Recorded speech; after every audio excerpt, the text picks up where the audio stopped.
Sua empatia não é um superpoder espiritual. É a cicatriz de uma criança que descobriu que só seria amada se sentisse a dor que ninguém mais queria sentir. Você realmente acredita que nasceu empático? Que veio ao mundo com esse dom especial de sentir tudo, de captar as emoções alheias como se fossem ondas invisíveis? E se eu te dissesse algo que vai destruir completamente essa ilusão, você não nasceu empático. Você foi treinado para ser. Sua sensibilidade extrema não é um presente dos céus, é uma ferida de guerra. Uma estratégia de sobrevivência que uma criança assustada desenvolveu porque percebeu algo aterrorizante. Se eu não sentir por eles, vou ser abandonado. Carl Jung, o psicólogo que desvendou os segredos mais obscuros da mente humana, nunca romantizou a empatia como fazem hoje os gurus das redes sociais. Ele sabia a verdade brutal. A maioria dos empáticos não são almas evoluídas. São crianças feridas, presas em corpos adultos, ainda tentando ganhar o amor que nunca receberam. Se você está aqui, provavelmente já sentiu isso na pele. Aquele cansaço inexplicável que nenhuma noite de sono consegue curar. Aquela sensação constante de estar dando e nunca recebendo na mesma medida. Aquela raiva silenciosa que queima por dentro, mas que você nunca se permite expressar porque boa gente não sente raiva, certo? Errado. Completamente errado. E hoje você vai descobrir por que sua bondade pode estar te matando lentamente.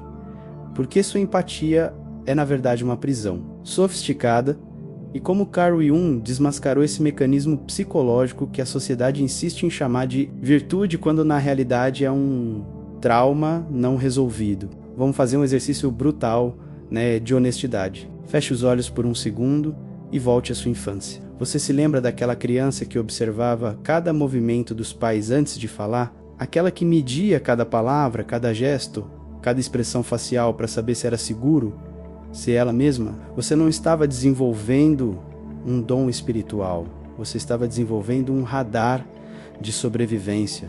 Estava aprendendo que o mundo ao seu redor era imprevisível, instável, perigoso, e que para não ser engolida pela tormenta emocional da sua casa, você precisava se antecipar, prever, sentir antes que acontecesse. Jung tinha um nome técnico para isso, antena psíquica. Mas vamos chamá-lo pelo que realmente é: hipervigilância traumática. Pense bem, quantas vezes você captou a raiva do seu pai antes mesmo dele abrir a boca? Quantas vezes sentiu a tristeza da sua mãe só de olhar para ela? Quantas vezes você, ainda criança, se tornou a terapeuta emocional da sua própria família? E sabe qual é a parte mais perversa disso tudo? Te elogiaram por isso. Te chamaram de madura, de sensível, de especial. Te disseram que você tinha um coração enorme. Mas ninguém percebeu que aquele coração enorme estava sendo construído sobre os escombros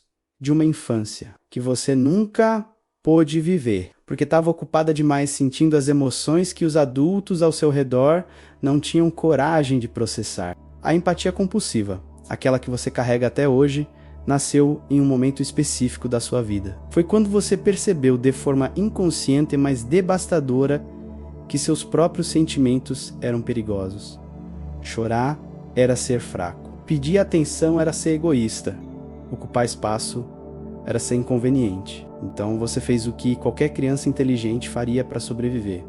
Desapareceu. Não fisicamente, mas emocionalmente, você aprendeu a arte sutil de existir sem existir, de estar presente sentindo os outros, mas ausente de si mesma. E assim nasceu o empático, não como uma escolha consciente, mas como um mecanismo neurótico de defesa. E estava absolutamente certo quando disse que grande parte do que chamamos de virtude são apenas neuroses bem disfarçadas. Agora vamos para a parte que realmente dói. Você passou a vida toda acreditando que sua empatia te tornava especial, diferente, evoluída, mas a verdade é que ela te tornou invisível. Você se transformou em um espelho perfeito dos outros, refletindo suas emoções, suas necessidades, seus desejos. Mas e você? Quando foi a última vez que alguém te perguntou de verdade o que você sente? Quando foi a última vez que você sequer soube responder a essa pergunta? Jung chamava isso de cisão da alma. quando você se especializa tanto em sentir o outro que se torna um completo estranho para si mesmo. Você virou uma expert em ler pessoas, em antecipar necessidades, em oferecer exatamente o que o outro precisa, mas você é completamente analfabeta quando o assunto é você mesma. E aqui está o paradoxo mais cruel de todos. Você sofre terrivelmente por sentir demais, mas tem pavor absoluto de parar de sentir. Porque no fundo, em um lugar que você mal ousa olhar, você acredita que se deixar de ser útil, se deixar de ser a pessoa que todos procuram, se deixar de ser o suporte emocional do mundo, você vai ser abandonada. Porque no final das contas, você nunca foi amada por quem você é. Você foi amada pelo que você faz pelos outros. Seu valor sempre esteve atrelado à sua utilidade emocional. E isso, meu amigo, não é amor. Isso é uma transação, isso é um contrato silencioso que você assinou quando era pequena demais para entender o que estava assinando. Agora deixa eu te contar algo que Jung descobriu e que vai explodir sua cabeça. Todo empático tem uma sombra gigantesca. E sabe do que essa sombra é feita? De tudo aquilo que você reprimiu para ser aceita. Raiva, ego, egoísmo, necessidade. Tudo o que você chama de defeito é, na verdade, seu direito humano básico de existir. Sua raiva não é um problema. É a única parte sã de você gritando que algo está errado. Seu ego não é um inimigo. É sua individualidade, tentando desesperadamente não desaparecer. Seu egoísmo não é um pecado. É seu instinto de autopreservação implorando para ser ouvido. Mas você foi condicionada a ver tudo isso como negativo, como algo a ser eliminado, então você empurrou tudo para o porão da sua psique. E agora esse porão está transbordando. Sabe como você percebe isso? Naquele cansaço inexplicável que te persegue, naquela ansiedade que aparece do nada, naquela insônia que não te deixa descansar, no seu corpo que dói sem razão aparente, na sua imunidade que vive baixa, nos seus relacionamentos que sempre seguem o mesmo padrão destrutivo. Jung dizia que tudo o que não enfrentamos dentro de nós, encontramos como destino. E você tem vivido isso repetidamente. Você atrai pessoas emocionalmente indisponíveis, porque no fundo você também está emocionalmente indisponível para si mesma. Você atrai quem te usa porque você se usa. Você atrai quem não te valoriza porque você não se valoriza. Mas aqui está a boa notícia, se é que podemos chamar assim. Você está começando a despertar. Você não teria clicado neste vídeo se uma parte de você não tivesse cansada, se uma parte de você não tivesse começando a questionar, se uma parte de você não tivesse pronta para romper com esse padrão que te manteve presa a vida inteira. E esse despertar não é bonito, não é espiritualizado, não vem acompanhado de luzes e revelações místicas. Vem como raiva, vem como frustração, vem como um cansaço tão profundo que você finalmente entende. Ou eu mudo, ou eu morro por dentro. Jung chamava esse momento de um encontro com a sombra, e é o momento mais importante da sua vida. É quando você finalmente olha para tudo aquilo que reprimiu e diz: eu te vejo, eu te aceito, eu te integro. Não é sobre se tornar uma pessoa fria ou insensível. É sobre se tornar uma pessoa completa. Completa com sua luz e sua sombra, com sua bondade e sua raiva, com sua empatia e seus limites. Porque a verdade que ninguém te conta é que você só pode ser genuinamente boa quando essa bondade nasce da escolha, não do medo. Quando você ajuda porque quer, não porque tem terror de ser rejeitada se não ajudar. E agora vem a parte revolucionária. Você precisa aprender a ser egoísta, não o egoísmo narcisista e destrutivo, mas o que Jung chamava de narcisismo saudável. A capacidade sagrada de se colocar em primeiro lugar, de dizer não sem sentir culpa, de priorizar sua saúde mental acima do conforto emocional dos outros, de entender que você não é responsável por salvar ninguém, que você não nasceu para ser a terapeuta gratuita do mundo, que seu valor não depende de quantas pessoas você consegue carregar nos ombros. Pela primeira vez na vida, você precisa decepcionar pessoas. E isso vai doer muito, porque as pessoas se acostumaram com sua disponibilidade infinita, com seu sim automático, com sua tolerância ilimitada. Quando você começar a colocar limites, quando começar a dizer não, quando começar a se escolher, vão te acusar de ter mudado. Vão dizer que você está egoísta, que está diferente, que está fria. E sabe por quê? porque você estava sendo útil para elas. Sua falta de limites era conveniente. Seu autoabandono era funcional para quem se alimentava da sua energia. Jung chamava isso de identificação projetiva.